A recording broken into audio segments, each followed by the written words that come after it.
conversations. We always talked on the phone. Yeah. I know. So It's good to see you. I know you too. Nice to finally get a face. Before we start, can I make sure, I could look at the screen, but can I make sure that I have everybody who is here and nobody who is not here? Adina, Tracy, Crystal, Heather, Hoyt, Amy. Is that it? Yes, ma'am. Okay, thank you. Yeah. Okay, and I do believe that we are live streaming and I do not have an echo, so I think that we are good to, yay, we're good to go. Awesome, then I will call the meeting to order. Let's begin. Want to make sure everybody has access to the live binders today. We have a pretty straightforward agenda. So welcome, we want to welcome our newest board member to the first board meeting, Miss Alice. Congratulations, welcome. We're right at quorum. We're going to get our business done today and go about a beautiful, looks like sunny Saturday. So the first order of business on the agenda is to review the minutes. So let me give everybody a chance to just quickly review and skim if you haven't had a chance to do that. And I will accept motions for either edits or accepting those minutes.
This is Crystal Galladay. I move to approve the June minutes.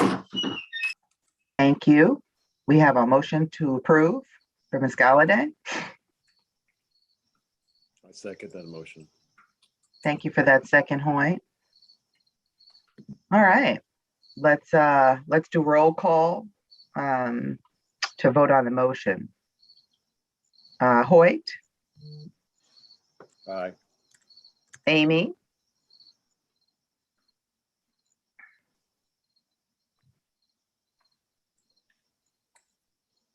We'll come back to Amy. Tracy. Oh, I'm finally here. Hi. I was on mute. Do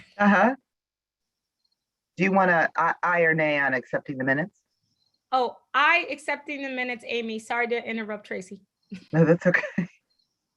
Tracy. Aye, thanks, Amy. Crystal. Aye. And Adina. Aye. And Heather, aye. So the minutes have passed. So thank you for accepting the minutes from that June meeting. Oh my gosh, it's September.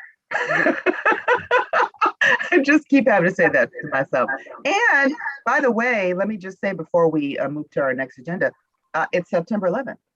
So yes. What a day for us to be together, particularly those of us who are in the nation's capital, right? Yes. The next agenda item is the financial report.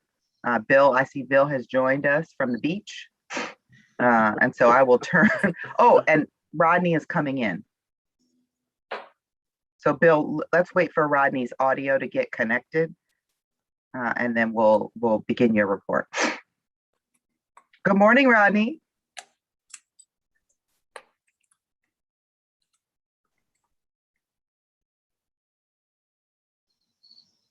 All right, he might be on the way. I'm going to let you go ahead and get started, Bill. So turning it over to you.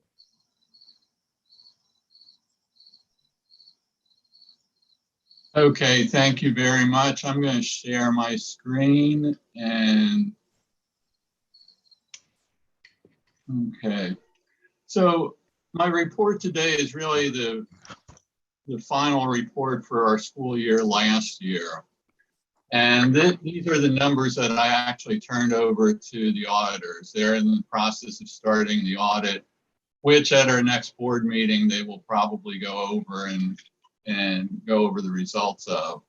But what I have up on my screen is our income statement versus the budget. And as you, I hope I made it hopefully as big as I can. We actually did pretty well. You know, going to the bottom line, we had a surplus of over $1,300,000. Most of that had to do with the fact that we had the PPP loan forgiveness. Now that we had the money the year before, but they forgave the loan this past year, so that all became income. So that all flowed right into the income statement to the bottom line. Overall though, that was budgeted. So, we really did well on the income side. As you can see, from a budget point of view, we ended up with $492,000 more of income than we had budgeted. The majority of that came from government grants. With the COVID, we ended up with 316,000 additional grants that we spent during the year. The other area that we really did well was in the National School Lunch Program. Though it wasn't really the National School Lunch Program, it was a summer feeding program. But, you know, when we budgeted, we had no idea what we were going to do. So we were very conservative on the budget, but overall we did well. The only area that we really did not get close to budget was private grants and donations. We only came in at 36K. Granted, there was a lot going on last year, so. But, you know, that's really the only downside that we have on the income side. Expense side, there we underspent budget by $870,000. Once again, when we did the budget, and the budget, if you remember, we had no, you know, trying to budget was really kind of crazy. And we were budgeting for a break-even budget, which we did. We weren't sure where the expenses would end up, but we sort of moved them all over into student costs, occupancy, all over the place. The only one that we really exceeded budget was personnel. And that had to do a couple things. One of the grants we had ended up with some professional development, which also goes into salaries and benefits. Salaries also were over budget, primarily because when we came back in April, we had to hire more people. We hired a number of 90-day temps because Erica can speak better to this. We really need more people to open the building, you know, during COVID. I mean, this year is going to be another year that's going to be.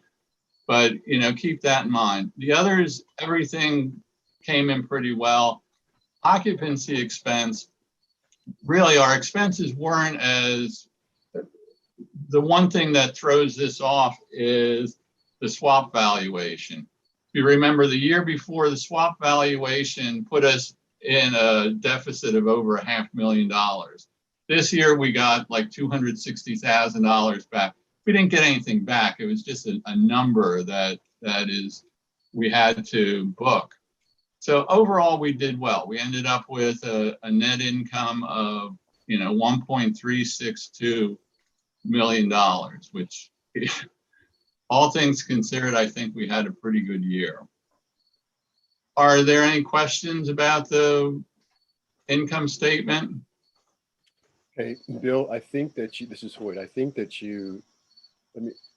here's what I think I heard you say. You reached out to Truist and asked them for an estimate on the potential expense hit for the swap. And they told you that. It was. Hold on, Rodney, can you mute your line for us? Thank you. Okay. And they told you it was not, it was 200 plus in the positive, 200K plus in the positive? What, the swap valuation? Yeah. Yeah. Yeah, Okay. what we end up, we get a valuation in June. And they tell us what it's worth, and we compare it to what we have it on the books, and we make the adjustment either plus or minus, and the plus Okay. or minus goes to mortgage interest. Okay. Okay, that's great. So okay. So we already have their valuation of the swap. All right. Yep.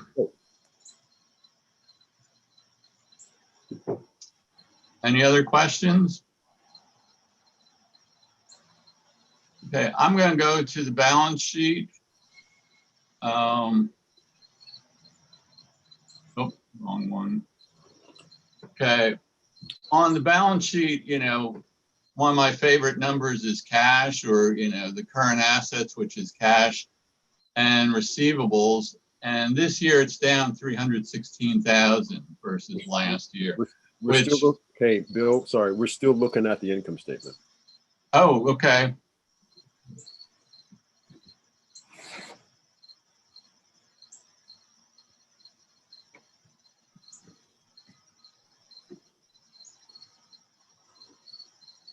Okay, let's try this again.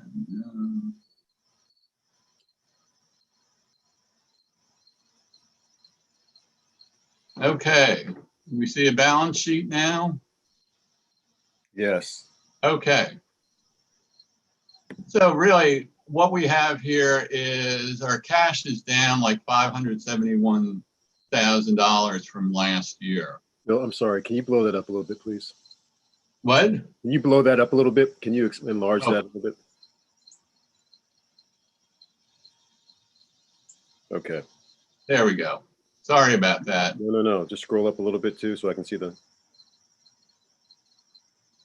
Yes, sir. Thank you. Okay.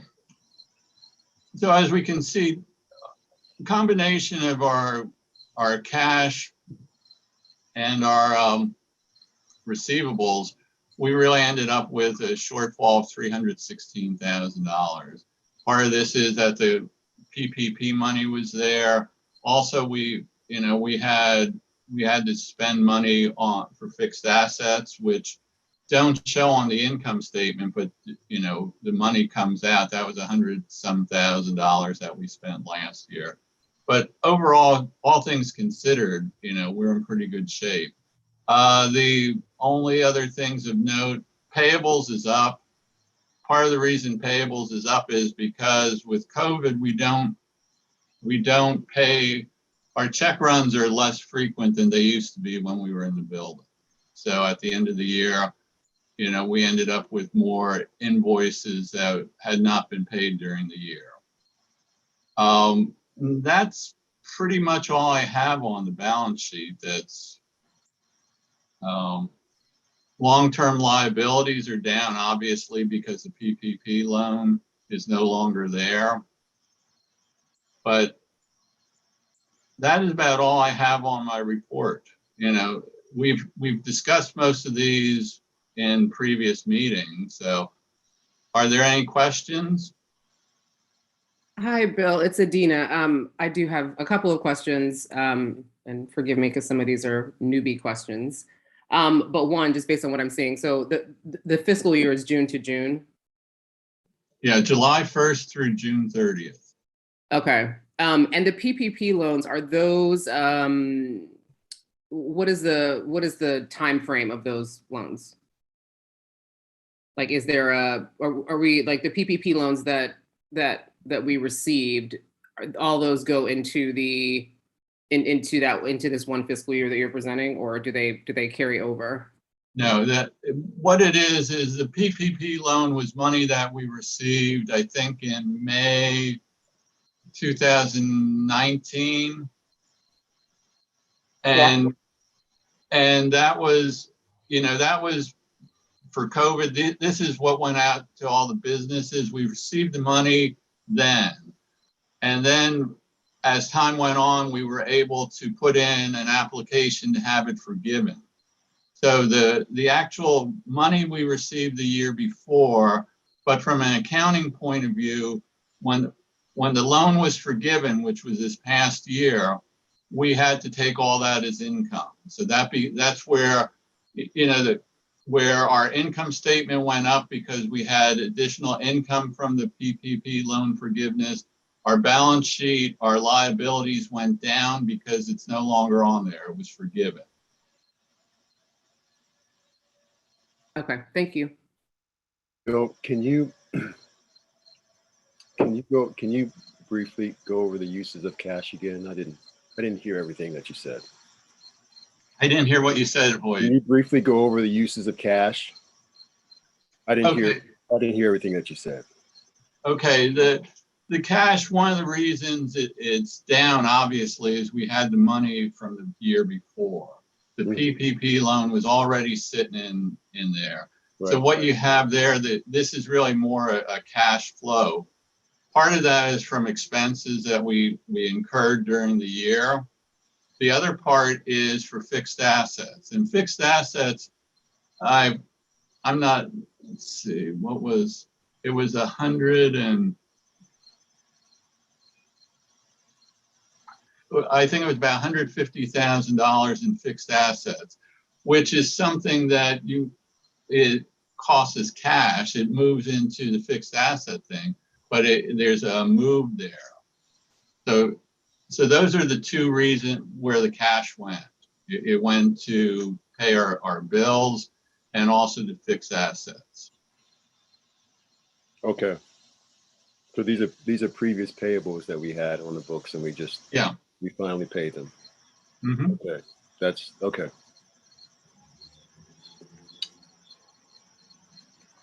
Any other questions?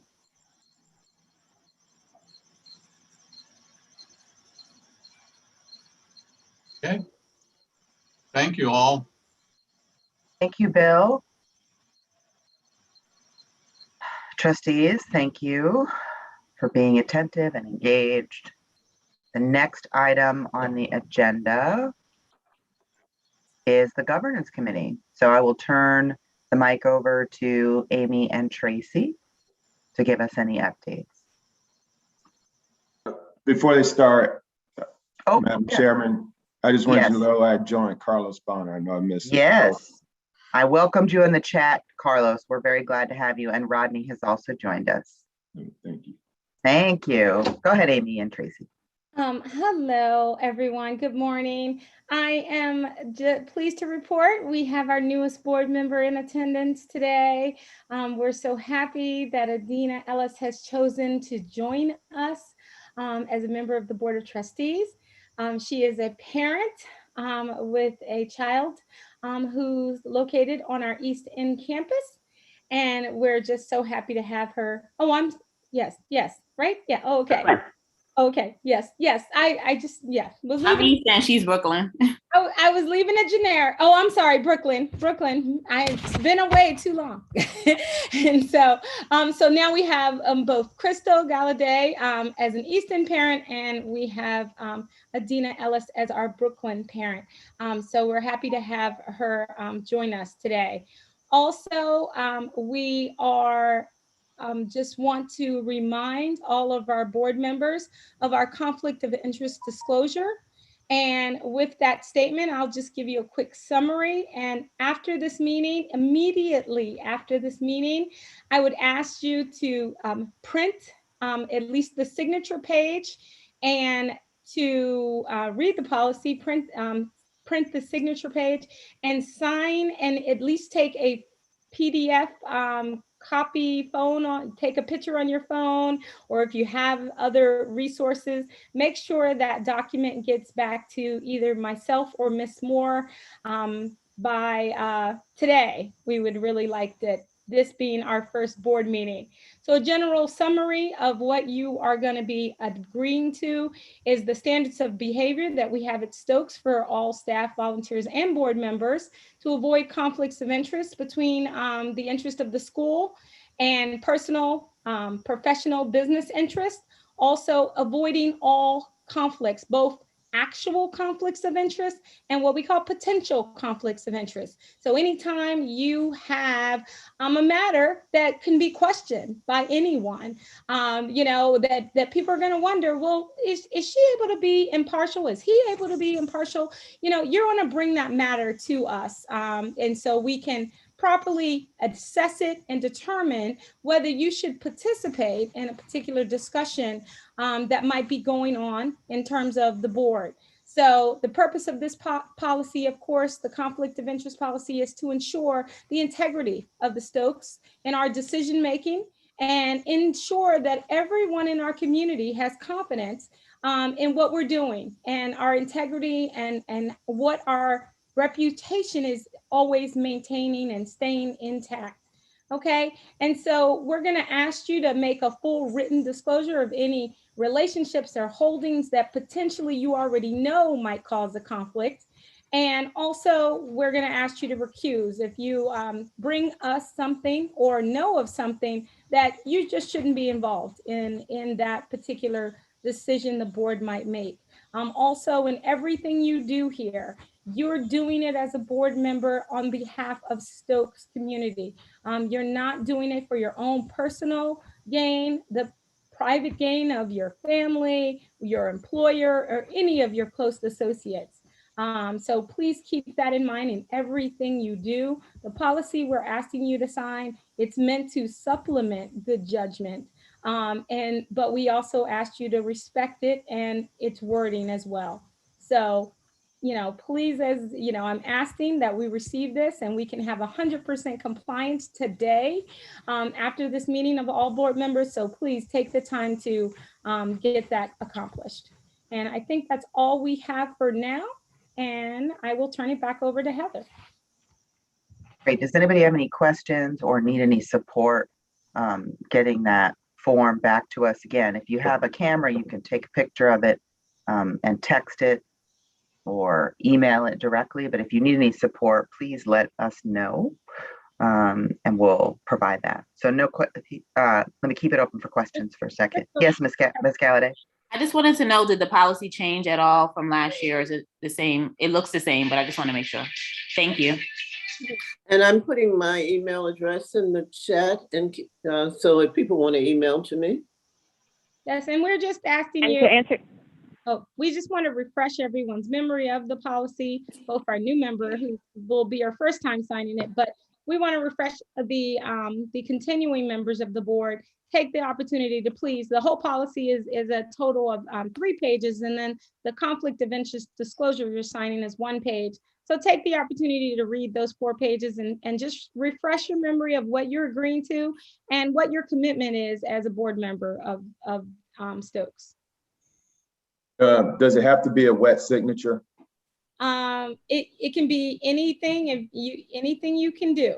Okay. So we'll take it. We'll trust that and we'll trust whatever you send, Carlos.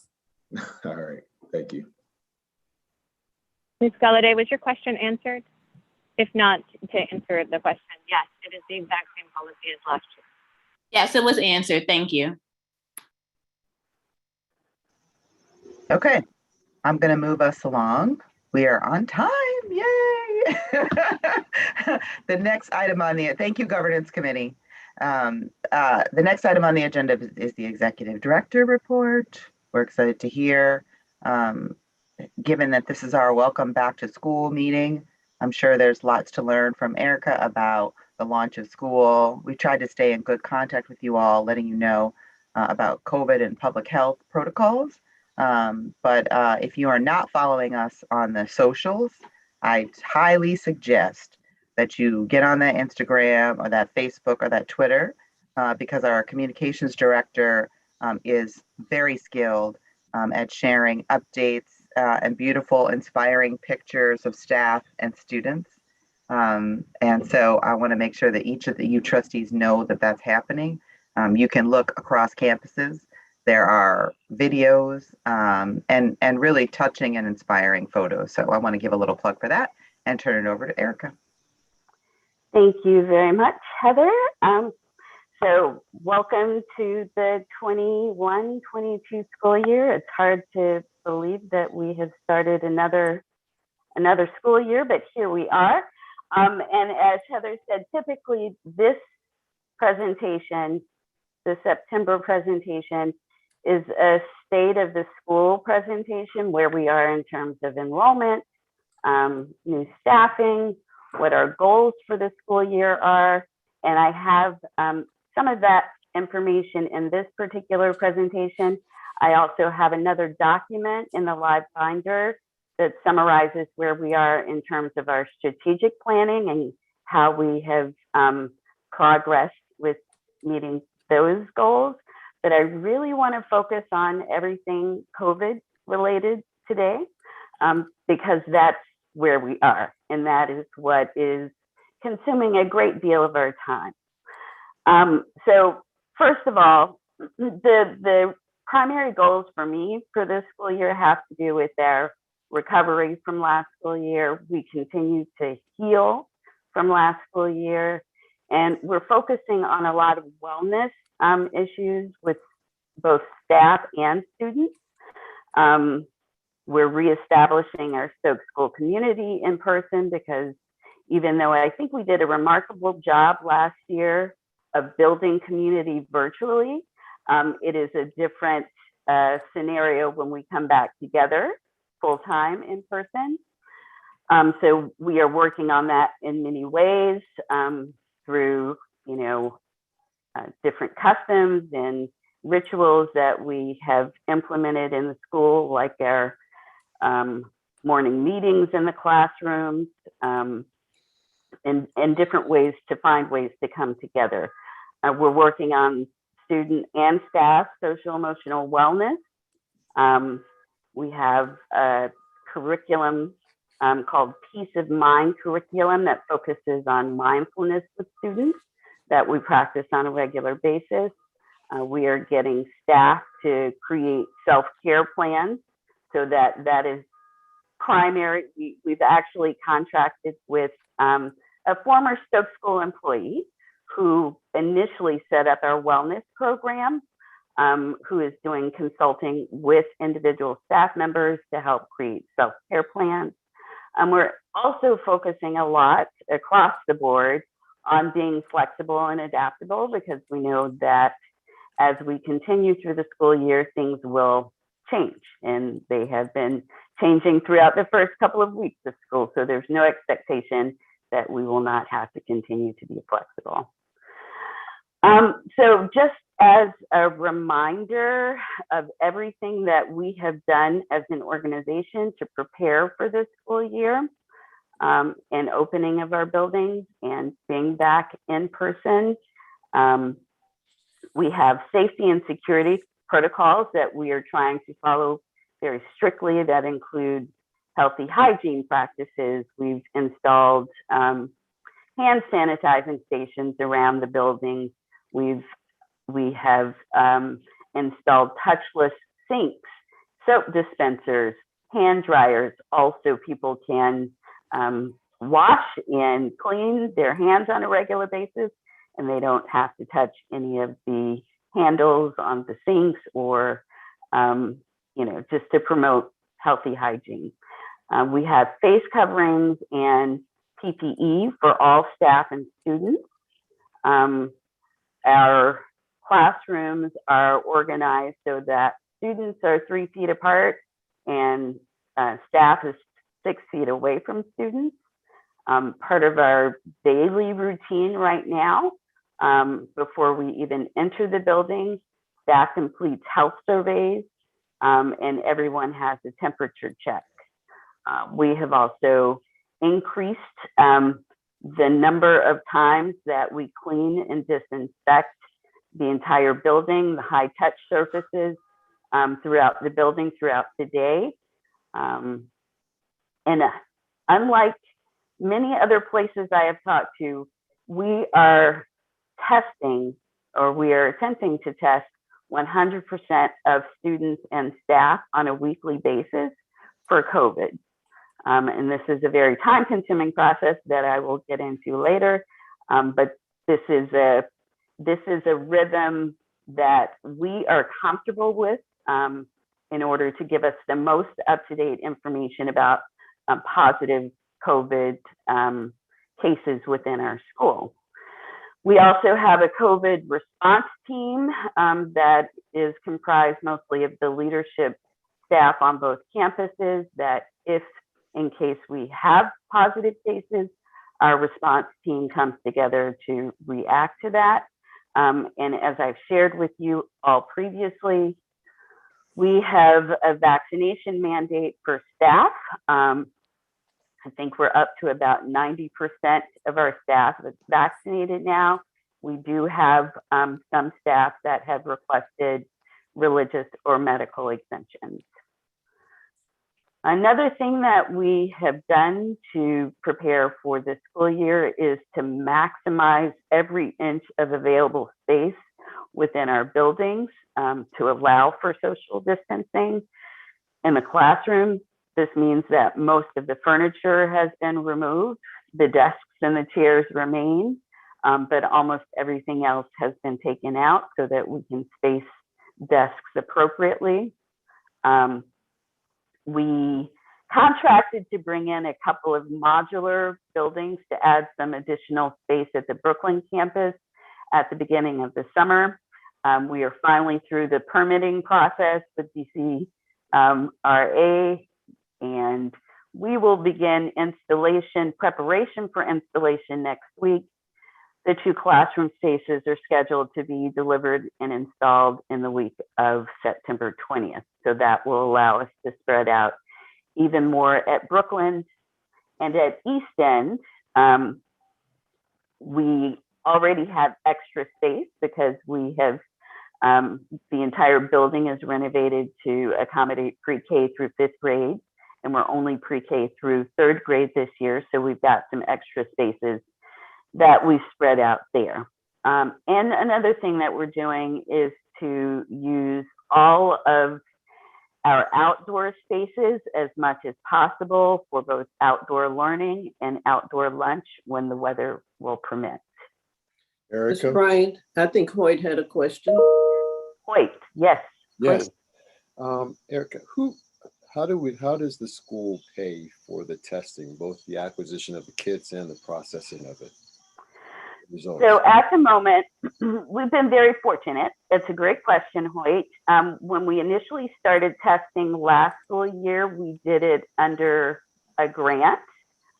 We were piloting this program, the testing program, and so it was a grant from, I believe, Rockefeller. When we started our testing program this year, we had the option of either getting a sub-grant from OSSI to do our own testing or to participate in a larger citywide testing program, both of which are run by the company that we've been using all along. The company is called Shield T3.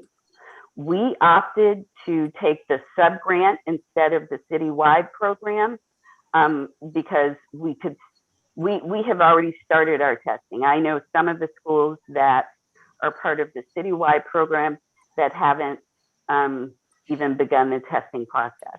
Okay. So it was it was not a difficult decision to make to go in this direction. The one downside is that the amount of the sub-grant will not cover testing at the rate that we're doing it throughout the school year, because we are trying to test 100% of students. But my thought process was that as long as we have moderate or high rates of community spread, that we want to test as many people as we can possibly test, and that when this starts to subside, then potentially at that point we can scale back on the number or the percentage of people that we're testing. Do we have the option to participate in the citywide testing at all? I.e., once we expend our grant for testing, do we have the option to go to implement the citywide testing? That is a good question, Hoyt. Initially, when the options were presented by OSSI, we would either choose one or the other. Yeah. Right. However, I know that the city is committed to helping support testing throughout the school year. Yeah. Yeah, and for good reason. Mm-hmm. So I suspect, what I know is that we can cover additional testing. When this particular sub-grant runs out, we may be able to cover it with some other source of funding that's supporting COVID responses within school. If you recall, we've got these ESSER funds that we can use. There's some local reopening grants that we have access to. So I'm not as worried about how we'll pay for it when this particular fund runs out, because I know that we'll have to keep doing it, right? We'll have to keep testing, and we'll access money from somewhere because we have to. I'm sorry. Okay, just one more. Well, two more. Are we eligible for more PPP loans? Not to my knowledge. Okay. Not to my knowledge. No. Do you have a sense, based upon the level of testing that the school intends to do? Do you have a sense when the school will expend all of the grant money based on the rate of testing? Is that a... Yeah. If we continue to test at the rate that we're testing, we'll run out probably around January. Okay. Yeah. I am hoping, though, all the reports say that, well, who knows? But if the starts to decrease in October or so, if this peaks in October and we see a decrease, then, we will consider kind of rolling back or decreasing that testing schedule, the number of people tested, or I think we're still going to do the weekly testing. So we may consider, decreasing that percentage if the surge, if it starts to subside in November or December. Okay. Thanks for the question, though. Yep. No, thank you. Any other questions? Hi, Erica. Yeah, it's Adina. I have a couple of comments and questions. Sure. First of all, I just want to say that I am so grateful that we are at a school that has decided to test as frequently as we're testing at this time. As many of you all know, for the past several weeks, I've been a part of a parent advocacy group that also includes educators and medical practitioners who, so I feel like I have, a decent sense of what the picture looks like citywide. And there are a lot of schools in the district who are really struggling. Many schools, many DCPS schools that have not even begun testing, which is just, it's just really hard to even understand how that is happening, given the fact that cases in DC continue to rise. And based on a presentation given by DC Health at an OSSI meeting just a few days ago, that things are not looking good in terms of like what DC is going to be looking at in terms of COVID cases in the coming weeks and months. So I just wanted to say that it's good to hear about, that the granting will, the money used to cover testing will end in January, just so we can start thinking about, what type of funding we need to pursue to keep that going, because I just think it's really important that you all are testing, that you decided to test weekly, given where the numbers are going in DC. So I just wanted to first say that. The other thing, Hoyt, I think you brought up citywide testing. So I just wanted to just kind of amplify that point, that the citywide testing is not going well. I have reports from parents of the testing system that DCPS is continuing to try to implement at a lot of DC public schools, that it's taking days for results to come back. And again, that there are many schools that have not even begun testing yet.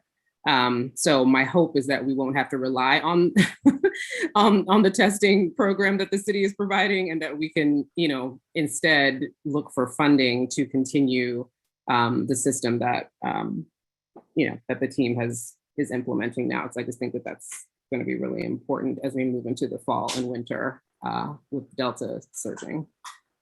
The other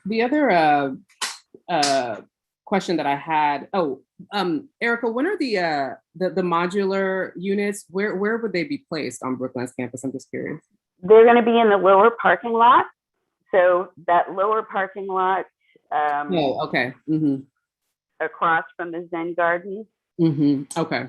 Yeah. And then the only other question that I had is, obviously the teams at both schools are, I'm sure, and just from what I've heard from talking to Mr. Bobby and others, it's a very stressful time. And educators and staff are taking on so many more responsibilities outside of, educating our children.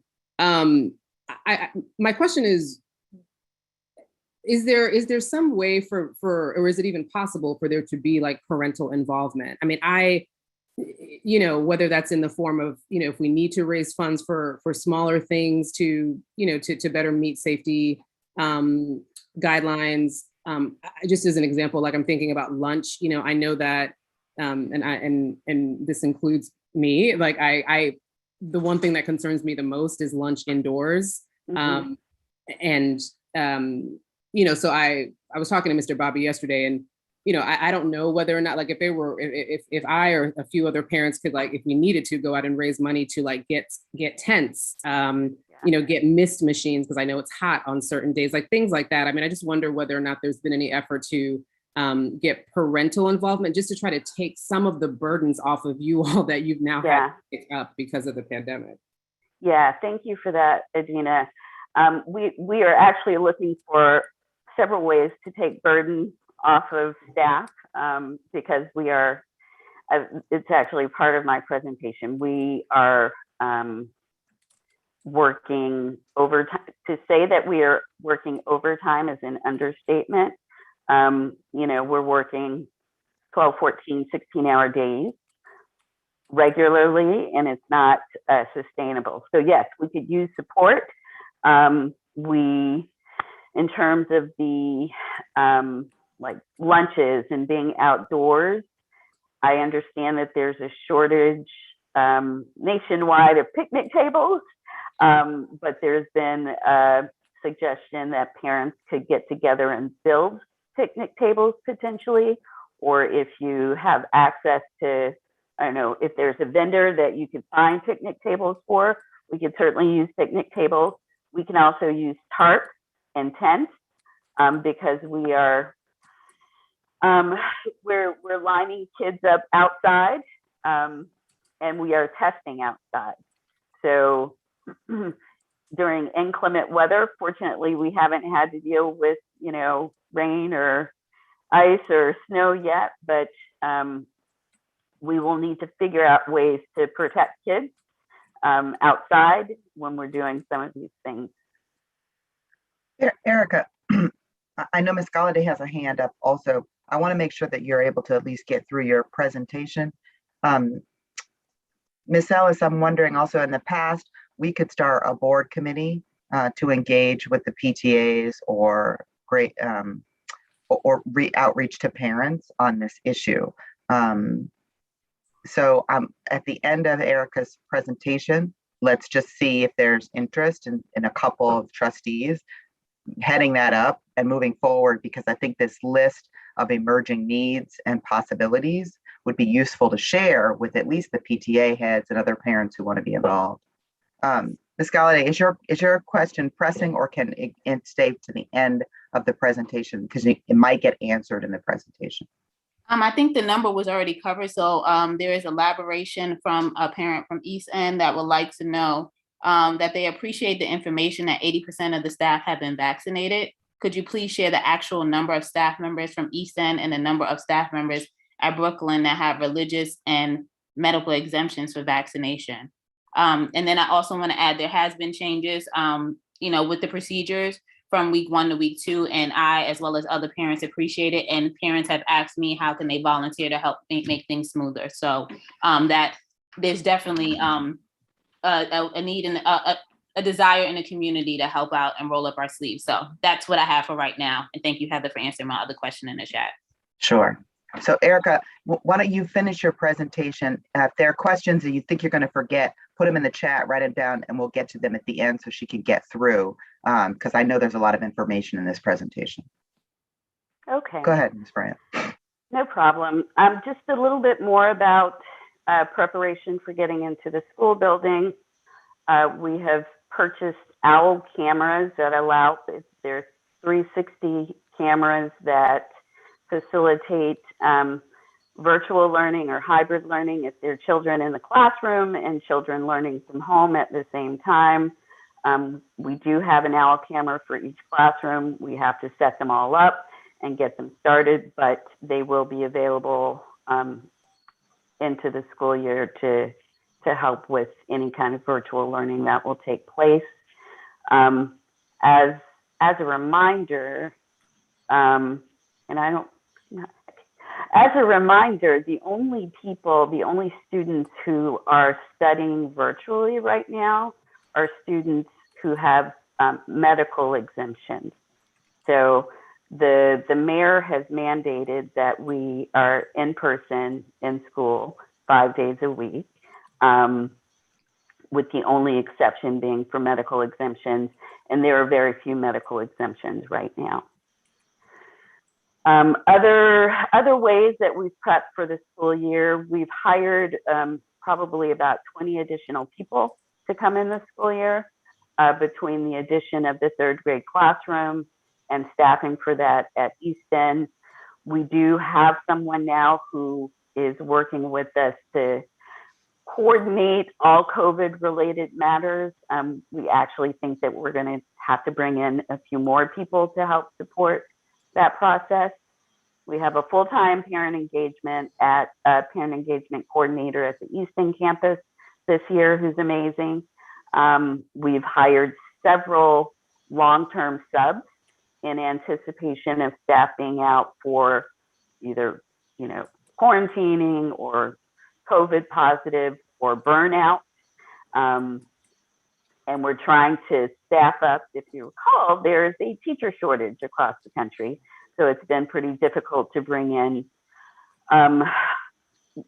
several long-term subs, but we do have a few on staff right now, and we're interviewing more. We have added to the number of people who are cleaning throughout the day. We have a couple of more day porters because our cleaning schedule is accelerated.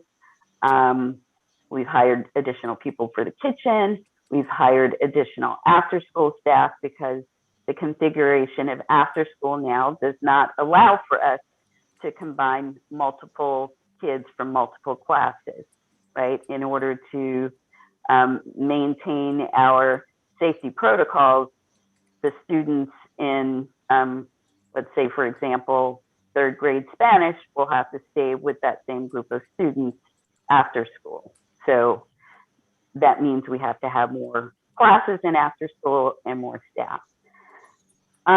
We've completed our new staff orientation in mid-August. We had a summer professional development institute from mid to late August that focused on data-driven instruction and planning, and again, socio-emotional wellness.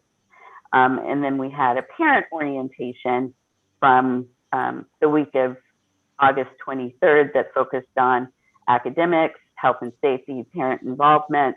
This happened throughout the week, and all of these meetings were virtual. I had built in a little bit of time for questions here, but I can keep going. All right. So, as I mentioned a minute ago, this is what the school year looks like. We've got mandates from the mayor for in-person attendance, very limited virtual instruction, and a citywide focus on accelerating learning for students. Currently, our enrollment at Brooklyn, we're at 345 students. The ceiling at Brooklyn is 350. At East End, we're at 263 students. The ceiling this year is 288 students. There is a drop in enrollment in public schools across the city this year, a significant drop. I do not believe that we will make our enrollment ceiling this year. We'll most likely have a shortage of anywhere from 15 to 20 students, just as, you know, an FYI. The school day and the school schedule this year, everything is heavily influenced by our COVID protocols. And it's just taking a considerable amount of time and resources for us to get through these. So for those who have not been to a school or who have not seen pictures on social media, what does it look like this year? Let me go back to this previous picture. So this is a picture of our East End campus on this slide. The children sitting in the chairs, socially distanced, are actually doing their testing, their COVID testing. And this is part of our rhythm. Every week we go through this. It takes a couple of hours to get through testing on each campus, but again, we think it's an important part of keeping us safe now that we're back in the buildings together. All right, so what does the day look like in school this year? Again, in order to get into the buildings, we're doing health screenings and temperature checks. Our routines and customs are different this year. Previously in the morning, we would all come together, students from all classes, except pre-K would come together and do morning lineup in the multipurpose room or in the gym. We're not doing this year. We're going straight. Students are going straight to their rooms, being escorted by teachers or staff. All of the morning lineups are virtual this year and taking place in the classroom. Lunch, as we talked about before, is either outside or in the classroom, not in the dining room. Students have lunch brought to their classrooms. If they're eating inside, half of them will eat at a time, so it allows for social distancing, or they all go outside. We have very few visitors coming into the buildings this year, but if visitors, let's say for example, we have service providers, special education service providers, they have to go through the same health screening and testing protocol as staff has to do. They've got to submit the negative COVID test in order to access the building. Again, students and their classmates don't mix, they stay in grade level pods. I already mentioned social distancing of desks within the classroom. And again, I don't think that I can express enough how much time and resources all of this is taking from staff. Let's see. Okay. And I just wanted to review kind of step by step what these testing protocols take in order for us to complete them.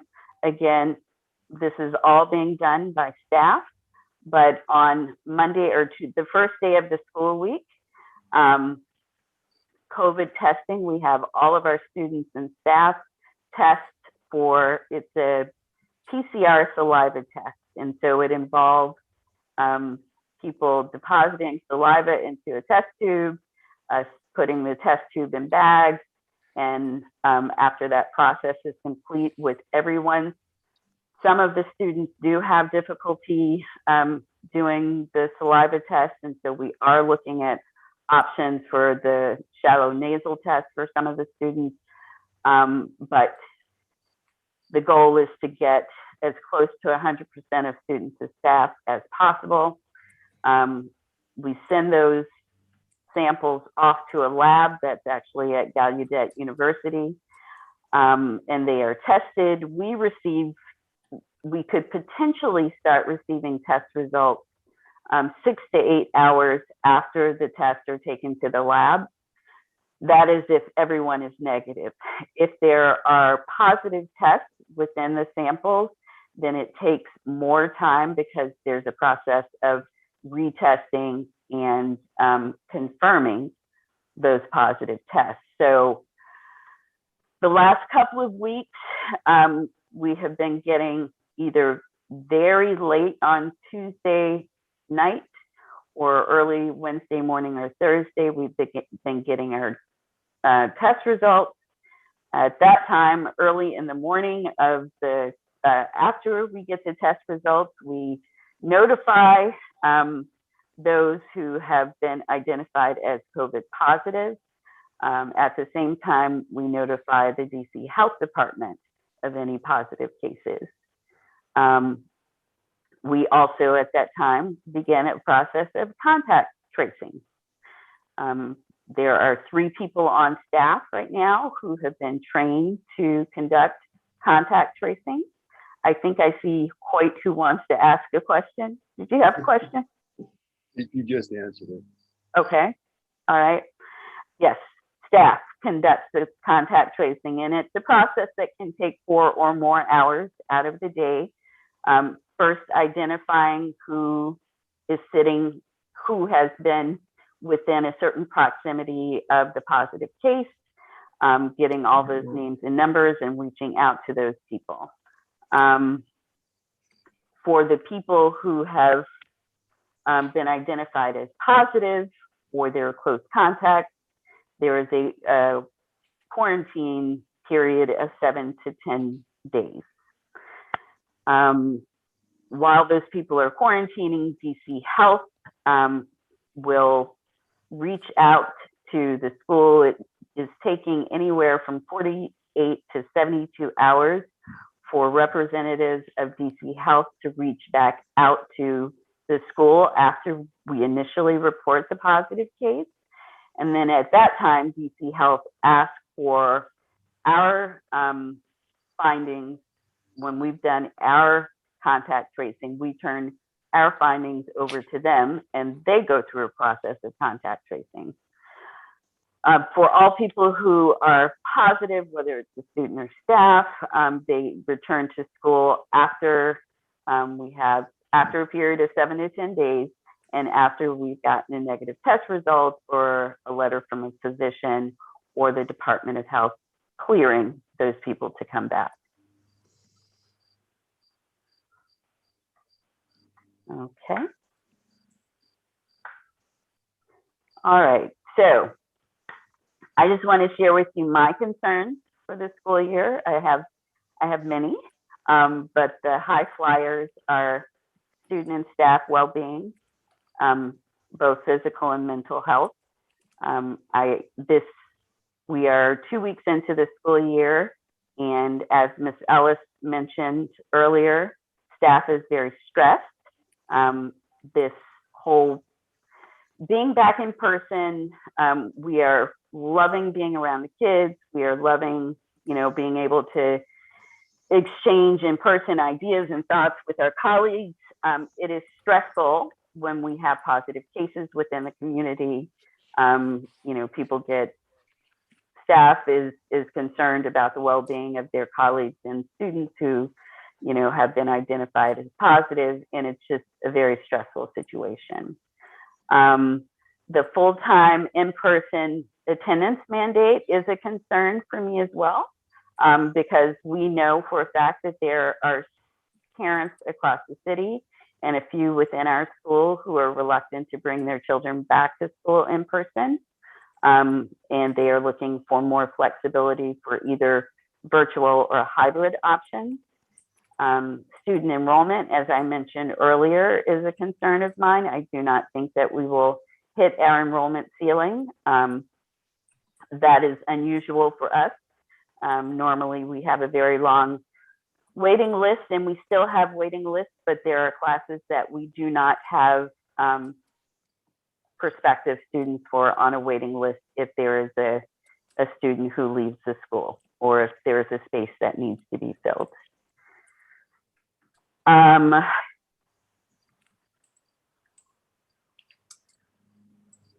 I don't know how to say it again, but managing the process takes a lot of time and resources.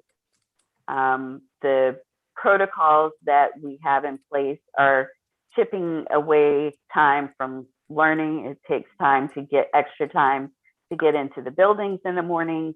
It takes time away from learning time when students have to go outside and come back in for lunch. It also takes extra time if we have to split classes in half of them eating at a time. It doubles the amount of lunch time. There are other ways that time is being chipped away, but these are just examples. I mentioned earlier in the presentation that there is a focus on accelerated learning citywide, but it is something that is challenging to do if we have less time to actually for instruction. And we are looking for ways internally to free up time by outsourcing functions, by contracting out, by reducing some of the meeting times that we have on the books, just to give both teachers and administrators a little bit more time for planning, a little bit more time for all of these extra duties that we have taken on because of COVID. And so I think that is the end of my that presentation, and I can answer any additional questions that you have. Erica, can you see the questions in the chat, or should I read them to you? If you could read them, that would be great. Great. Hoyt has a number of questions around the percent of, no, they're great questions, Hoyt. The percent of COVID related expenses we had last year that are expected to continue this year. And he gave examples around additional staff, cleaning, and service materials. Mm-hmm. He's wondering if if it's 100% in terms of the cost that we can expect to continue to see 50% or some other percentage. So we'll have, similar expenses, increased expenses for PPE and that type of thing, but some of the facilities enhancements that happened last year, we're not going to incur those expenses again this year. We will have increased expenses this year because of the modular units at Brooklyn that we are writing into. That is covered by one of the grants, one of the COVID ESSER grants that we're getting. But I would say, other than those modular units, we probably won't have any additional expenses above what we had last year.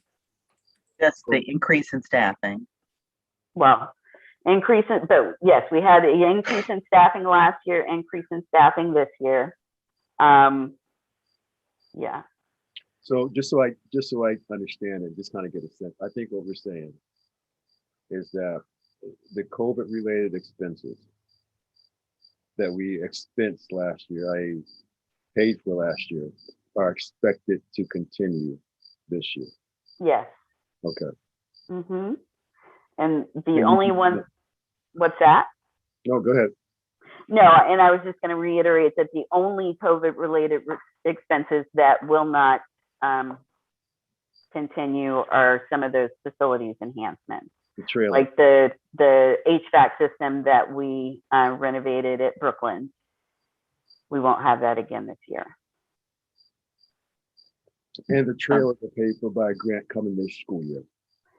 An ESSER, yes, grant that is available to schools to do everything that we possibly can to get students back in schools. So whether they're, the grant is covering staffing, is covering facilities upgrades, it's covering training and professional development. But yes, it is covered by an ESSER grant. Okay, so we'll keep the same amount of expenses. The grant will cover some of them. Mhm. Okay. Ms. Galladay has a question about sharing out information about staff vaccinations and whether there will be breakout information by campus. So can I get more details about that question? Go ahead, Ms. Galladay. Ms. Galladay is on the camera now. She can articulate it herself. Yes, definitely. One of the parents asked that question, and I think other parents may have that question too. So if you don't have that number, if you could put it in a communication, because the school has been great with sending out additional communication. And so you're asking for the actual number of staff vaccinated and the actual number of staff unvaccinated? Yes, the ones that had the exemptions. Let me refer to the exact question. Can you please share the exact number of staff members from East End and the number of staff members at Brooklyn that have religious and medical exemptions from vaccination? So that's the question. Yeah, I think we can do that. Obviously, we can't share, personal information. And so that's why we've been doing percentages. But I would, I'll go back and look at the numbers and see what we can share out. Much appreciated. Thank you. We will also have some trustee support, those of you lawyers, because this is a delicate, I mean, you all know this nationally, this is a delicate dance of sharing public health information against HR compliance issues. So one thing is just to be important that we're not spotlighting people and that we are not increasing sort of the mob concerns. I'm seeing this in a lot of places nationally. And we want to try and maintain really just our community culture and values around supporting everyone. But I think that information is really important to share out on a regular cadence. And I know that Erica and her team are working on that pretty consistently.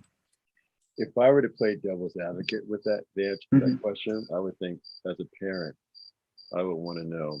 Yeah. The follow-up question would be, how are those unvaccinated folks distributed throughout the school? Like, are they in interaction with my kid or not? So I don't know if we have the answer to that, but I would definitely think that's a reasonable follow-up question. Yeah, and we need to know as trustees what we're liable for and what the current rules are. So it's a moving target, state by state, locale by locale. So I totally agree. From the parent perspective, I also think we have to do our due diligence around what is legally available in terms of exposing people's privacy. We may want to be prepared to answer a follow-up question. Yep, I agree. And I think this is going to be a continual conversation. No doubt. So I wonder, there was a voluntary survey for parents to disclose whether or not, our households are vaccinated. So kind of as a follow-up to this conversation, is that also information that is deemed private and can't be released? We actually shared out in one of the parent orientation sessions the results that we had received to date, and it was about 85% of the families that responded who reported that they were vaccinated. I think when did that was like 3 or 4 weeks ago, that the survey that we collected that particular information. It's probably something that we want to continue to collect of our families. So would you say that it was a small sample, or what was their response rate? So the number 300 and some odd families is sticking out in my head. So that would actually be a large percentage. We have 600 plus students, but a lot of those are siblings. So I don't know the exact percentage. I know it was a significant percentage of families who responded. Per campus, or is this a total? This was across the board. Okay, thank you. Thank you. Okay, Hoy again. We have a lot of questions. Why don't you ask them, Hoy, instead of having me try to read them? Does the charter school board rank? Did they rank schools by tiers last school year? And do we expect them to rank schools by tiers this year? There was no tiering last year. I don't believe they're going to tier again until, I know they're going through a strategic planning process. I do not recall when they plan to tier again, but they are not tiering this year. I do believe that the STAR framework, OSSE has their STAR framework, and they will be ranking schools this year. Okay. Yeah, some of the information they'll have, for example, they will not have park results from last year because I don't think they're including that. But they are ranking, PCSB is not. OSSE is, PCSB is not. Has OSSE traditionally ranked schools, or is this the? Okay. For the last few years, they've had this STAR framework, ranking accountability framework in place. Yeah. If the school did citywide testing, would the city conduct the testing and the contract tracing as well? What I heard most recently about contact tracing is that they are trying to move it over to schools, right? Okay.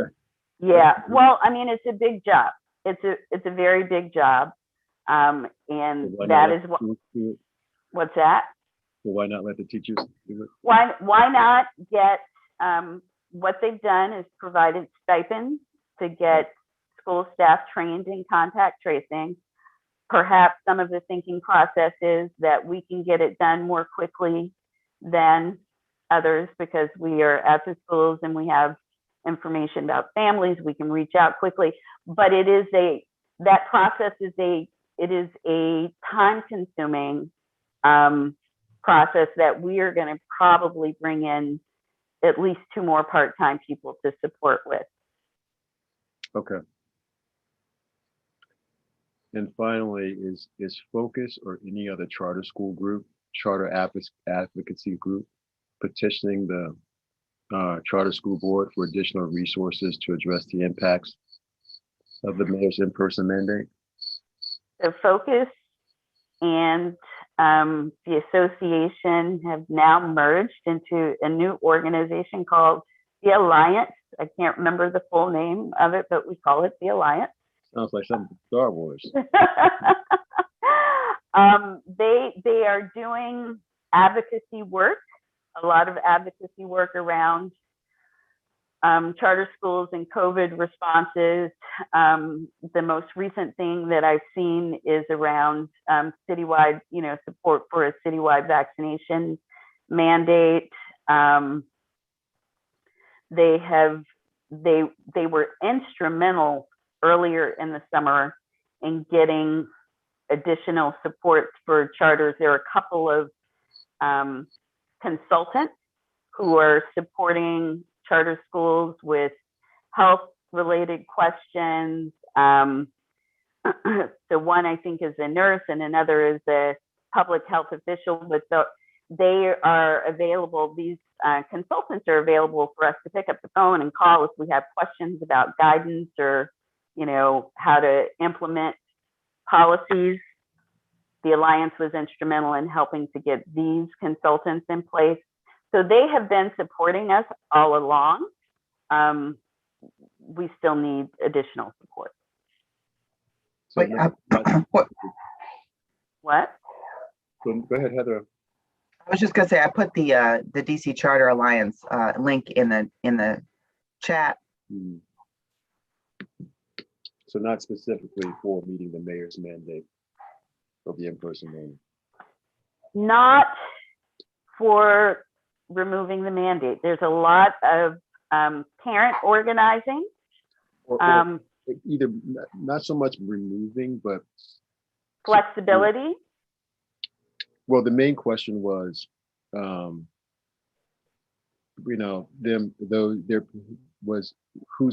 was anybody, there's obviously additional expenses you have to incur to support the in-person learning mandate.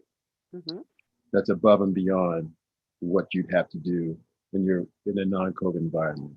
Mhm. So my question was, was anybody in this advocacy group specifically assigned to petition the charter school board for additional funds to support that mandate, irrespective of the flexibility?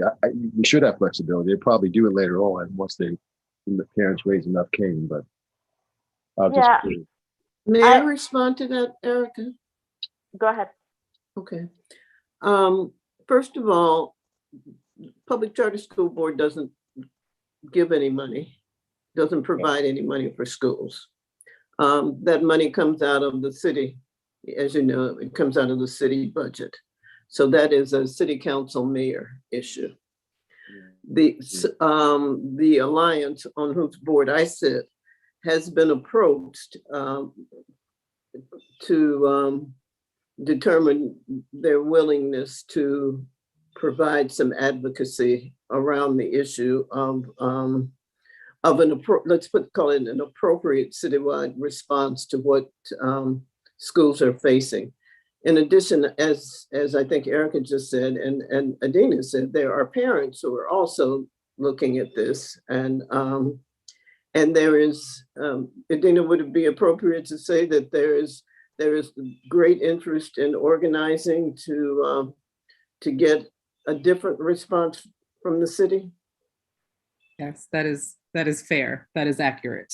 Okay. Yes. The city includes, so that includes the mayor's office, the chancellor's office, Yeah. posse, city council members. Yeah, there are a lot of folks on the list. Yeah. I think, Hoyt, that the extent of the problem is just beginning to reveal itself to people other than the people who are in the school buildings every day. And so, part of your concern, I think your question is anybody doing anything about this? I think people are just learning what the situation is. And I would expect that people may have a more organized response soon. That's my hunch. And can I just add to that when we say learning, like all of the things that Mrs. Moore and Erica and many of you know about, and especially about the bureaucracy and the politics behind all of this, are things that the rest of us are just beginning to learn about, and just how, what the mandate looks like, or trying to adhere to the mandate, right? Like what that looks like in real life for schools operationally. Yeah. I think that is something that most people cannot even begin to wrap their head around in the way that school leaders, administrations and staff already know. Because the more that I learn about, just little things that you think about, like logistically, like I'll come up with some idea that I think it's a great idea. And then by the time I'm done talking to an educator, I'm exhausted. I'm like, wait, this is just to get lunch, like outside. Mm-hmm. So, yeah, a lot of that learning is taking place, but it's information that's very new to those of us who are not inside of like the operational real life bubble. Yeah, I really appreciate Ms. Bryant's presentation, because one, for public safety reasons, parents and others are not inside the school building seeing how this unfolds. Mm-hmm. And, in thinking about both the testing, again, that's an organizational decision, but to think about our responsibility for the safety of both children and the adults in the building, you really want a high level of confidence. So that requires a lot of logistics, let alone when someone tests positive. So Hoyt, I'm glad that you're asking these questions, and we as trustees, to the extent that we keep ourselves familiar with what's happening, hear from our school leadership and administration about it, and think about ways that we can leverage our position and network around some of these advocacy things. I will do some due diligence on that and share with folks what I find out. But these are good framing questions for us to think about next. I can help out with that, Eric. Heather. Great. Other questions? There are no more questions in the chat, but I don't want to cut off the conversation if there are other questions for Erica's report.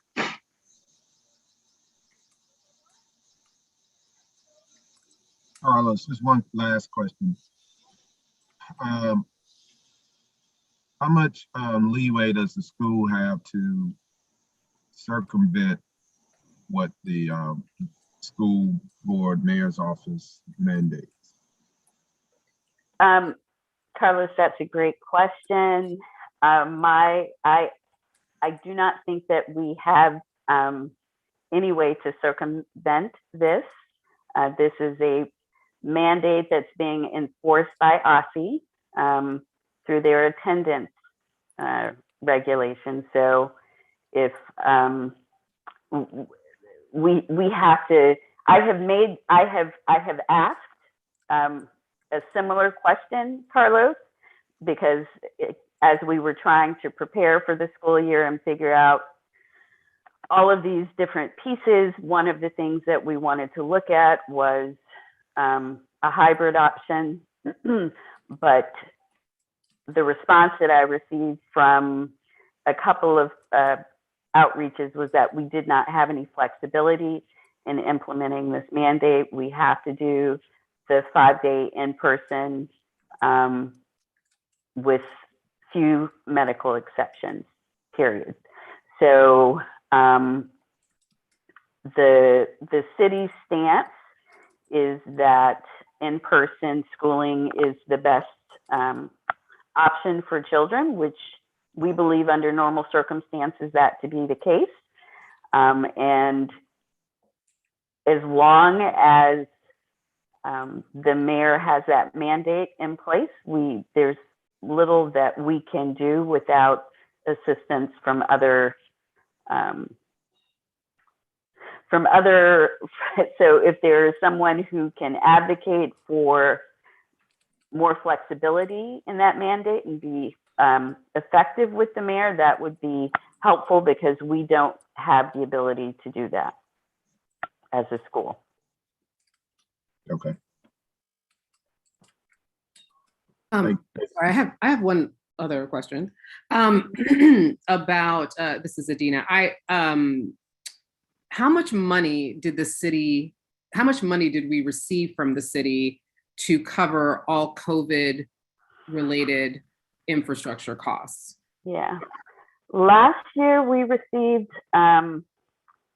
it was a reopening grant from the city, and I wish Bill were on the line because I don't remember the exact number, but I think it was around 150,000. This year there's another kind of re-entry reopening grant that will be available to all charters, and I think that it's around 80,000+ per campus.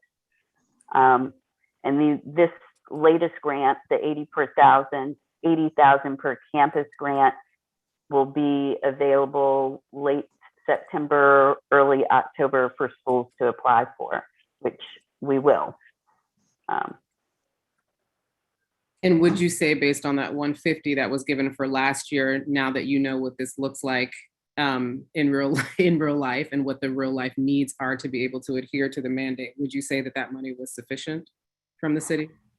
No, I don't have exact numbers, but I do know that with the increase in staffing, I mean, staffing is very expensive because we've got salary and benefits. That alone would have eaten all of that money up.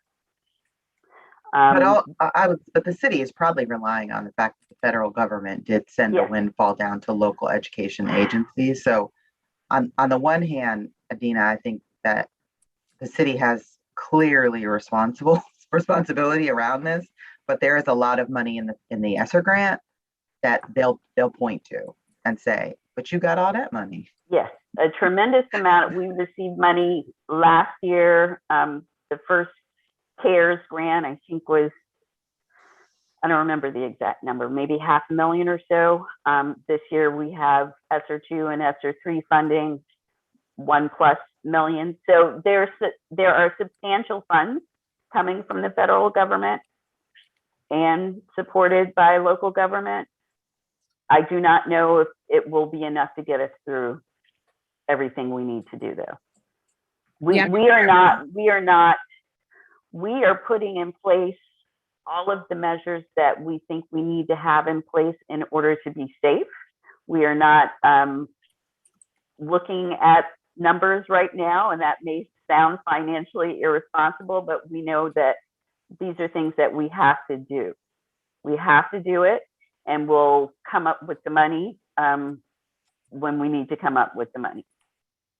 Okay, thank you. I mean, part of the reason I ask is also just to get an idea of, I mean, we obviously see what city leaders and even leaders at the federal level, kind of the narrative that they're putting out there and the requirements that they are putting on schools. And I just wanted to kind of get a sense for, whether or not they even have, because particularly folks who are very far away from the ground, like if they even have a sense for, in reality, how much does these things that you're requiring and mandating cost? So that's helpful. I would say that Bill has a good handle on this, Adina. He did a good job, I thought, laying out last year. He's working on, I think he's working on that budget for the school year. So I'm confident he'll have a good estimate. Okay. Ms. Galladay, what report are you referring to in the chat? I'm relaying parents' questions from live as well as on our Parent Square. And I believe they may be talking about the report that Ms. Bryan is given. Oh, your presentation. Can we post that somewhere for folks to get access to? Thank you. All right, great. Oh, and I muted myself. Boy, technology. We get better and better at it, right? All right, I'm gonna close this agenda item and move to the next item on the agenda, which I believe is just other business. I only have one screen, y'all. I'm sorry. Yes. It is other business. It's other business. I'm like, going to the other screen. What the other tab? It is any other business. So we're at that point. So I'll open the floor for other business that folks want to bring up. And I have 2 announcements, but I'll save them for last. Heather, I have something I'd like to say after trustees, if they have other business, after trustees have spoken. Okay. Hi, I just want to, my annual speech on encouraging everyone, if you have any individuals who want to contribute to the school and serve on one of the committees that the board has. Wanted to mention our newest board member. She last year was a member of the board's development committee as an interested parent, as a parent of the community. So if you have acquaintances who might be interested in serving on our fundraising committee, development committee, and our academic excellence committee, please bring those names to me and Tracy, because we want to continue to have people who want to serve and help and assist our board members, because we can't do it all. So we need those names. So please continue to think of good people, possibly parents in the community who might want to serve in that way, and bring those names to the governance committee, please. And for our open meeting, if there are folks who are watching, you can always use the board chair at Stokes to forward names or express interest. The standing committees, Amy, and you'll correct me if I miss one or get one wrong, are the Fundraising Development Committee, which is all one. We have Academic Excellence, which is being guided by a very strong strategic plan that we developed a couple of years ago. We have a Finance Committee. We have a Governance Committee. And I think that's it. Is that correct? Yes, those are the current committees that we have. Perfect. And I'll mention our board member appointed last year, Crystal. She served on, which committee did you serve on before becoming a board member? It was the Academic Excellence Committee. Academic Excellence Committee. So excellent. So we love, that's the way we get to know some members of the community. whether you be parents or not parents. So it would, if you're interested, as Heather said, please, reach out to one of the board members or to Heather's email address, which she's listed. Great. Okay, I'll go ahead and share the two other items that I have. One is in November, we will do a board training that will extend our board meeting.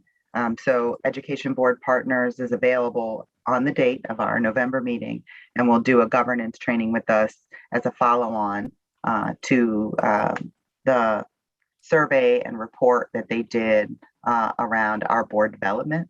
So I want to let all the trustees know so that's moving forward. Also for Amy and Tracy, Shireen is available to work on continued board development activities around recruitment, et cetera. And so I'll just revive that email chain for everyone. And then secondly, we had some discussion over the summer that I wasn't able to completely follow up on about whether or not trustees were interested in meeting in person or trying to have some social time. Given that it's been a very long pandemic now, we have been isolated. We're in another surge, I understand, but for many of us, we haven't had the opportunity to come together and meet each other face to face. So if people can just send me a little note around their interest in that. Again, our next meeting is not until November, so it may or may not be nice outside, but I do want to just check in about people's interest and willingness to do something like that. Those are my two items. So Ms. Moore, I'll turn it over to you. Yeah, thank you. So I always kind of wax philosophical at times like this, but all of us know that this is the 20th anniversary of 9/11. And I know that we are all thinking about that and the changes it's meant in our lives. And I just wanted to tell you a story about what was happening at Elsie Whitlow Stokes on that day. And it's for the purpose of underscoring not only what a fantastic staff we have now, but what a fantastic staff we've always had and how committed they've always been to the ideals and the values of the school. On that morning, I had been away all weekend and I got into Union Station at 5 minutes until 9. And my car was parked in the parking lot. And I ran to my car. I ran to my car and headed straight to school. Everybody knew I was going to be late. By the time I got to school, nobody knew what had happened. But probably about 5 minutes after I got there, on the news, we learned about the first tower. And we were, like the rest of America, we were in shock. And then we got notice of the second tower. And I remember saying to myself, oh, I know what this is. I knew that it wasn't an accident. I knew that some plane hadn't gone astray. I knew that it was purposeful. We had this was, I think, our 3rd year in existence. We had a small student population. We had a small but very dedicated staff. The office manager, me, I keep thinking Mr. Bobby was there. I don't remember seeing him. I'm not sure that he was really employed by us at that point, but I'm putting him there because the spirit was there. And Ms. Galarse, who was the principal at that point, we went from room to room telling teachers what had happened, bringing them out very quietly and telling them what had happened because we, of course, didn't want to alarm students. Teachers who were in that building with basically no access to news, and they had to trust what we were saying, and they had to trust that we were going to have a solution about what to do about the children, the students, and what we were going to do about them because they were in charge of the students. Erica Bryant, who did not work for the school at that time, worked very close to the White House and jumped in a taxi. She had a son who was a student at the school. She had a son at the school. She had a mother at the school. The school was named after her grandmother. She jumped in a taxi and she rode to 16th Street. I still think she got one of the last taxis coming from downtown going north. We, the whole staff, the teachers stayed at the building, even teachers who had children who were at other schools, even the principal who had children who were at a school on Capitol Hill, stayed at the building until we had gotten every student home. Erica, the office manager, made phone calls to parents, asking them to come pick them up. We told parents to stay at the outside of the building, just stay at the door, but not to come in, again, not to alarm the students. One person who worked in our aftercare program, who heard what was going on, who was not at the building, left home and came to the school because he thought we might need help. We got every student home except one. Couldn't reach the parents. The principal took the student, drove the student home. The reason we couldn't reach the parents is because there was no functioning telephone.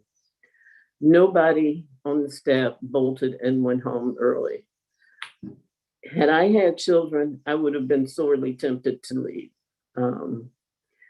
I'm saying all of this because in the middle of all of that tragedy and in the middle of not really understanding what was going on in our country and in our city, we had folks working at that school who put the welfare of their students first. And that's what we have now.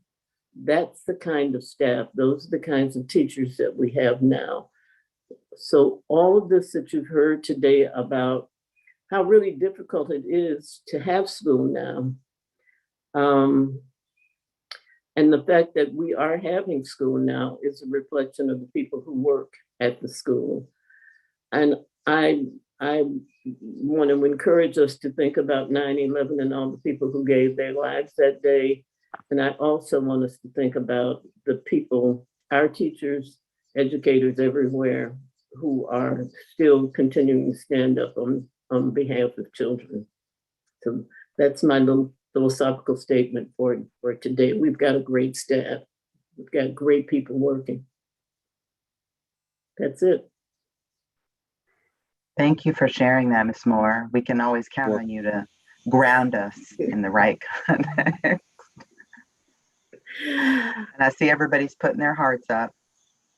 And that makes a ton of sense.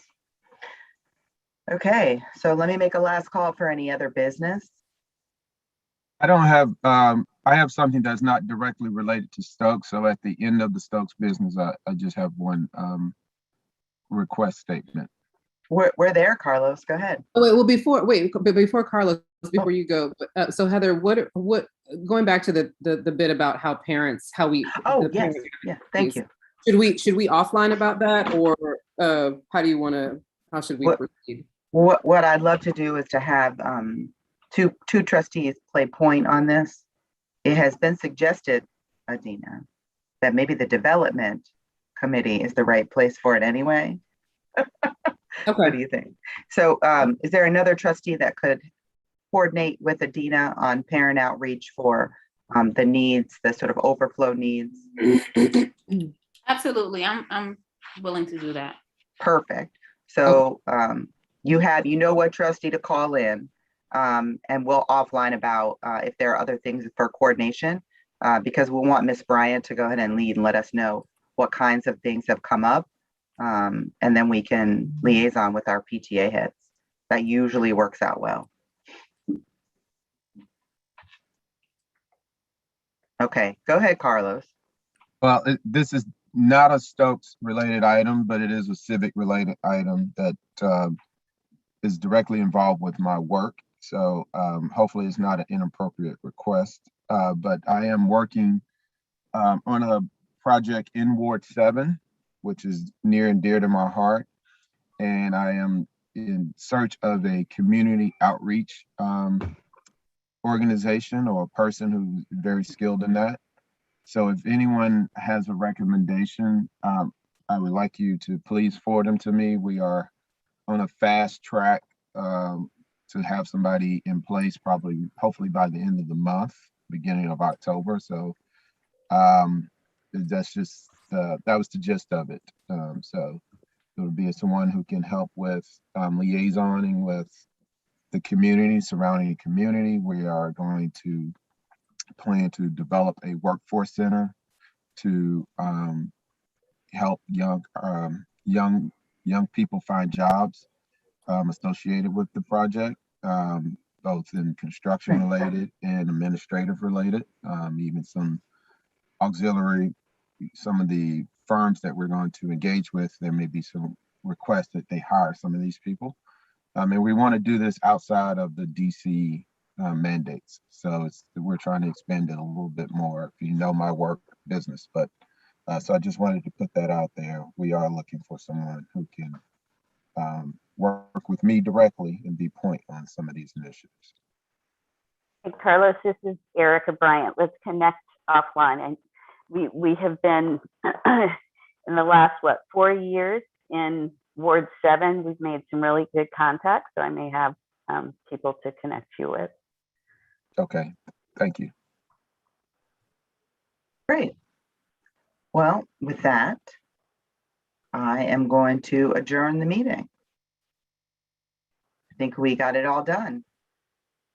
So, Thank you. Okay. right. Let me